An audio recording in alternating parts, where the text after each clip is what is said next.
All right, guys. So I hope you guys are staying safe at home. So we are making video lessons again. So these video lessons, as you know, you've have quite a bit of experience with it now. So it goes with notes that I give you. So and good news is we got a whiteboard at home now, so I can actually write on the board. So that will be quite cool for you guys to see. So you've copied down the notes for Snell's Law. So I've also uploaded onto the Google Classroom. So we're just gonna talk through Snell's Law and how does refraction happen and how is it linking to the lenses that we've been working on and what are the possible questions. Okay, so I've given you an example in your in the question book already. So for Snell's Law, basically on this topic, you only need to understand this part, which is n1 sine theta 1 equals to n2 sine theta 2. So this is the equation for Snell's law. And then obviously you have the other equation, which is sine theta 1 divided by sine theta 2 equals to n2 over n1 equals to v1 over v2 equals to lambda 1 over lambda 2. So for this part over here, so lambda is called the wavelength.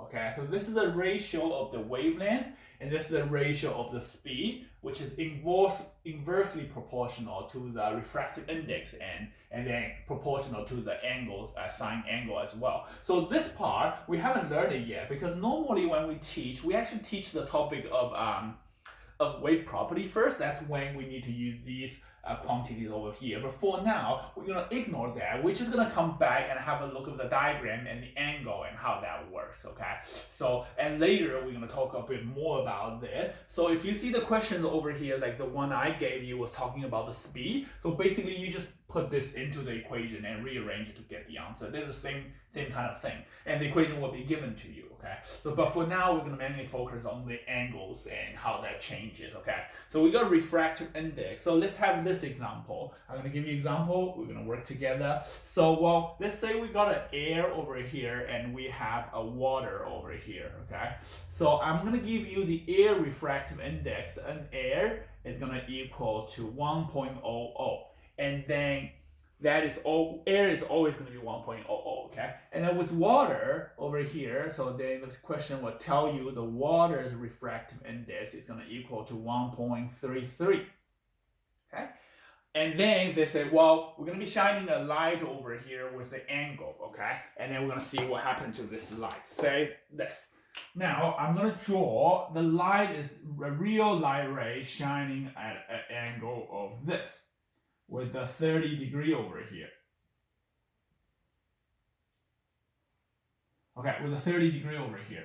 And then we're going to ask you, well, how does this light ray is going to refract? So from previously, we've learned that, well, this light ray will be refract, which is changing angle, the word refract, is going to become closer to the normal line. So the most important thing for us is we have to draw the normal line first. Okay, so if I draw the normal line, it's gonna look like this. Okay, and what is the actual incident angle over here? So don't be careful over here. Lots of students will just say, well, incident angle is 30 degrees. Actually, no, the incident angle is the angle between the incident ray and the normal line. So this is actually gonna be my incident angle, okay? So the incident angle I over here actually equals to 60 degrees, okay? And then we know it's going to be reflect closer to the normal line. So I'm going to use my red pen. So it's going to be closer to the normal line. So now I need to calculate what does this refraction angle here, theta r, equals to what? So that is what the question is asking you, okay? So we're going to be using this equation over here, n1 sine theta 1 and 2 sine theta 2. So which one is 1, which one is 2 does not matter as long as you keep it consistent, okay? Say, I'm going to say 1 is going to be air. So how do I apply the question? I apply it like this. I'm going to say in air times sine theta air is going to equals to in water and times sine theta water. Okay, so n is air, so NL it tells us is 1. So I'm going to write here is 1.00. And then sine theta air. Let's have a look. Which one is theta air? Inside air, we actually have the incident angle, theta I. So incident angle is going to be my theta air. So now I'm going to say theta I. Okay? And that will equal to N water, which is 1.33. That's always given to you, the number. And then let's look sine theta water. Well, what is the angle inside the water? And that is the refraction angle.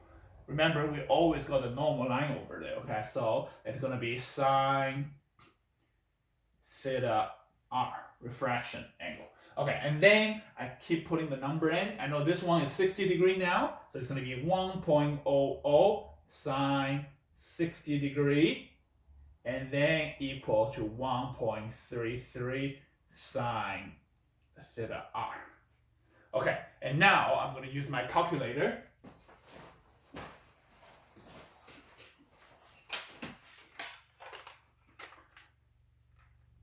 So I will have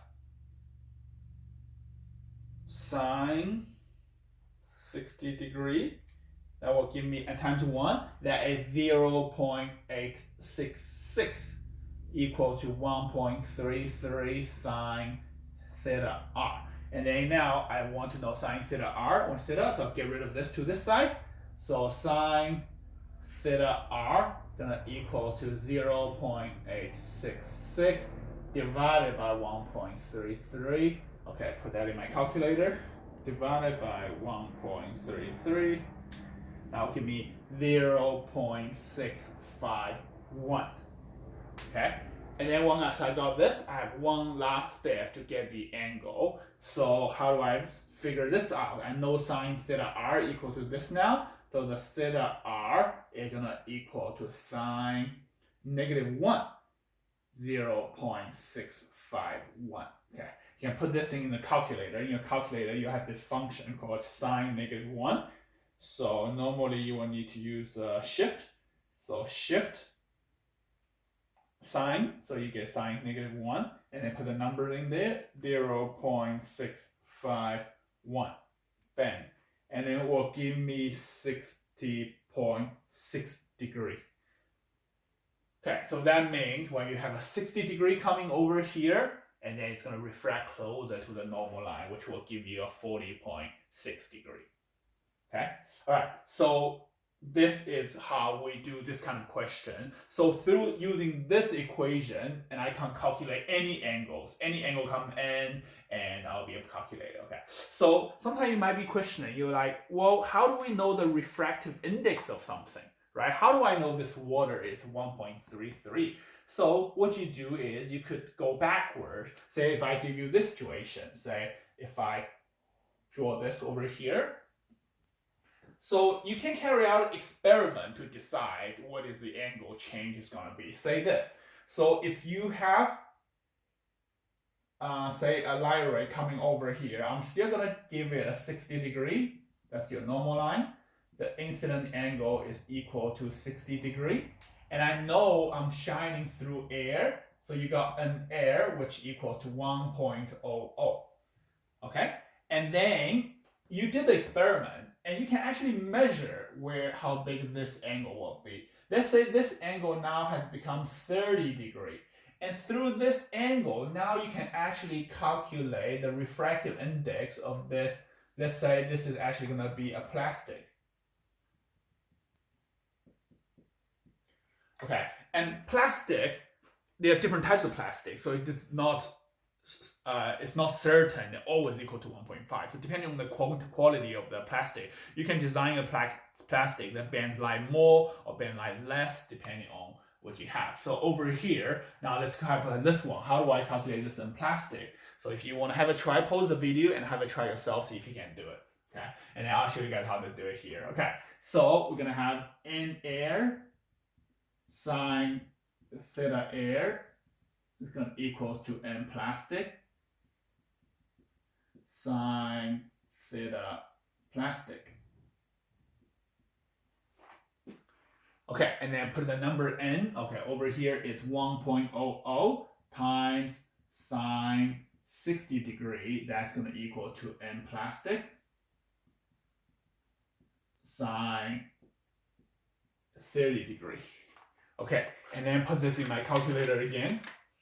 Sometimes your calculator might be showing something called radian. So right now mine is showing as degree. Okay, so if it's showing radian, you will need to change it to degree. So that is two different units for angle. If you need to make sure you're using degree for this situation. Okay. By the way, just quickly show you the sine -1 is over here. So you need to plus shift and then sine -1. Or then the sine button, then you'll get sine -1. Okay. So now let's have a look. Well, this one I'll get sine 60. That will be 0.866 equals to n plastic times sine 30. So I'll go sine 30. That gave me 0.5. So n plastic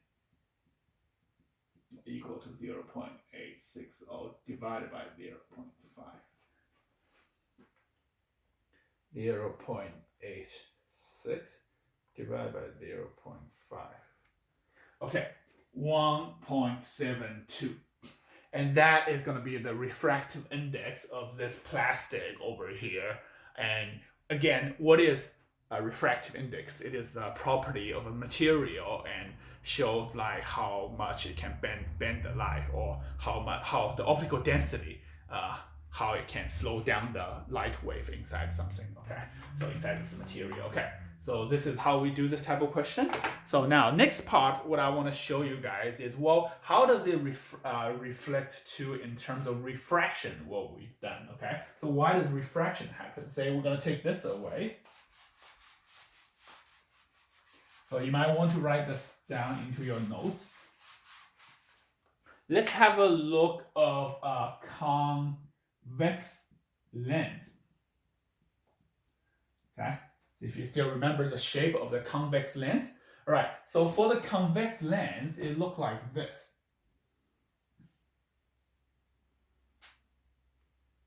Okay, draw a really big one.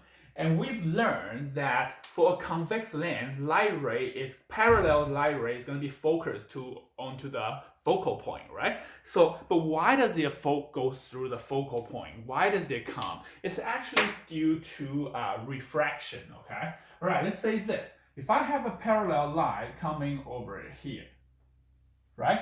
I'm going to draw the normal line. So normal line is 90 degrees to the surface. If I draw a normal line over here, it will be like that. That's going to be my normal line, okay? So sorry, it's a little bit hard to see, but you can see there is a normal line over here. So I might use the black pen so it's easier to see.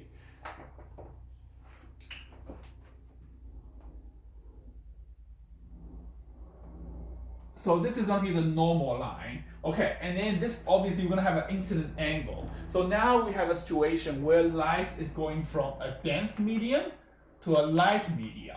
So pause the video, you have a thing. Light medium to a dense medium is going to move closer to the normal, or is it going to move further away from the normal?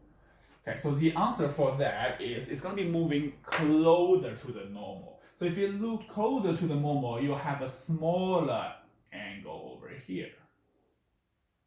And this is the reason why it starts to bend downwards over there, okay? And then again, we draw the normal line again, 90 degrees. So now the normal line is going to be like this. This is 90 degrees now. Now it's going to move away from the normal line because it's going from a dense medium to a light medium. So then you see it's going to bend again. Okay? So this is the reason why a parallel line and start to bend downwards. Okay, if I do exactly the same thing, I can draw another one over here, and I'm going to draw the normal line, which is a 90 degree. Okay, it's going to bend closer to the normal line towards there, and then I'm going to draw another 90 degree over here according to the curve that I have.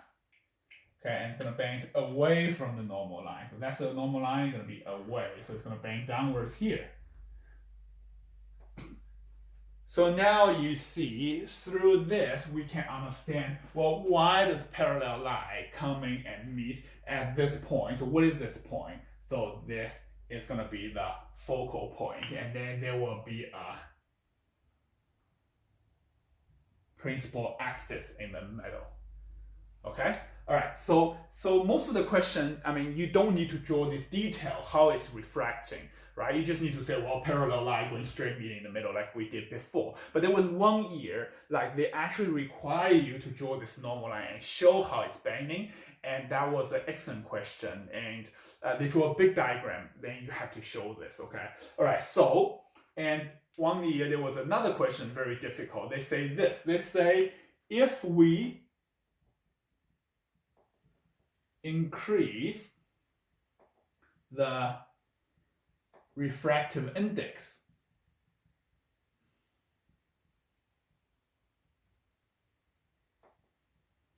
which is the symbol N. Okay, I'm going to take this away.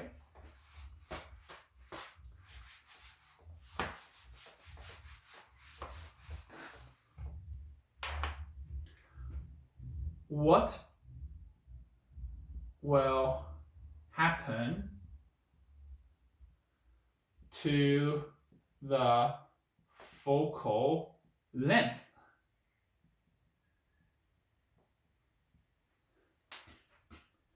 Okay, let's think about, well, what is focal length first? So focal length is the distance from the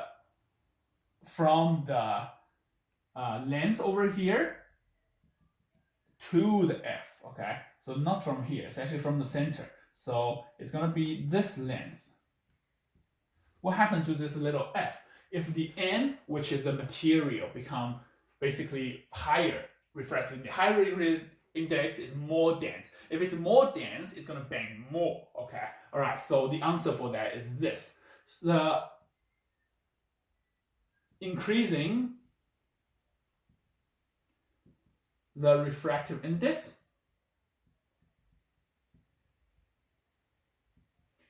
means the light ray, or the glass, is optically more dense. So light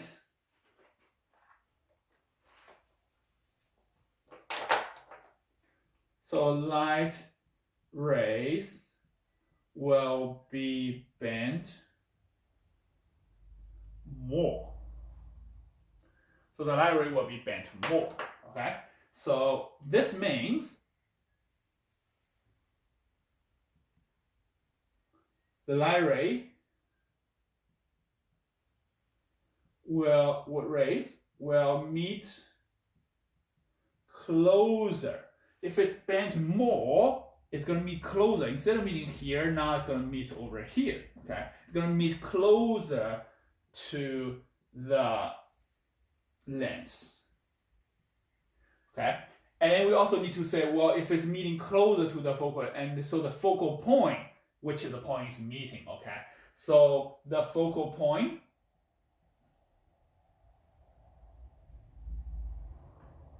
is closer to the, like so, the focal point, which is the point they meet, and is closer to the lens, so the focal length decrease. Okay, so if I can use a green light ray here to show is the light ray will go like that, closer, and then it's gonna bend a bit more. Same over here, it's gonna bend a bit more over here, and then it's gonna bend a bit more, and then they will meet over here. Now you're gonna have a new focal point, so the focal length now it's gonna become a bit shorter.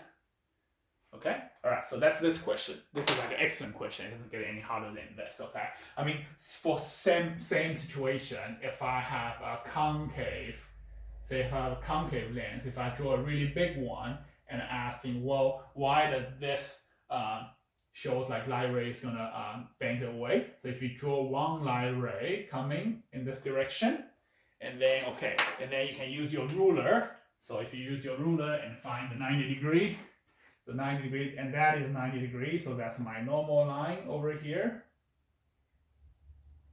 Okay, and then it's gonna bend closer to the normal line. So if it bends closer, it's gonna start to go this way.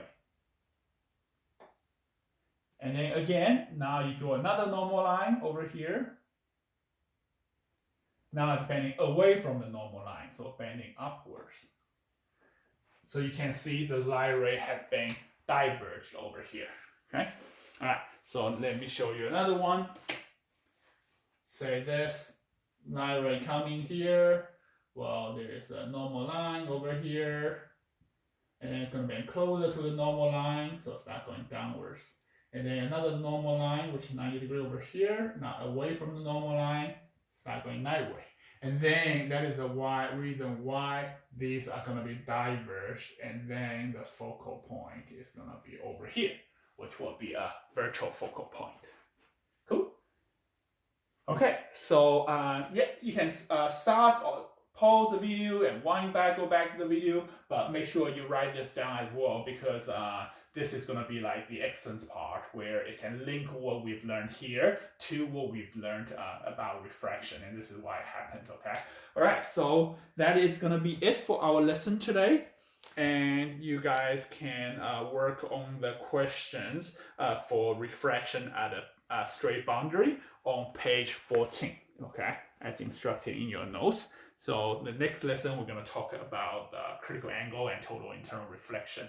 So for this series, and obviously we're doing online lessons, so it's all up to you guys, like how fast you want to go, how slow you want to go. So you might say, well, because we got 2 weeks holiday, like you're supposed to be working this week and then have 2 weeks like break and then work the next week again. But it's up to you guys. I don't know what your personal circumstances like. It might be easier for you to learn this week, because I personally like to get work done like as early as possible. So this week I'll be working very hard, get all the work done, and then later I can do other things, because I find it very hard when I'm having other things to do and have to work at the same time. So I prefer to get the work done and then move on, okay? So it's up to you guys, but make sure that you finish this, because as you know, now we've got a lot of disruption and we have we don't have time to catch up in class. So you guys have to be onto it, okay? So yeah, give me a message, email if you got any questions, and if there's any question in your booklet you would like me to explain or anything like that, just send me an email and then I'll make another video and explain it to everyone.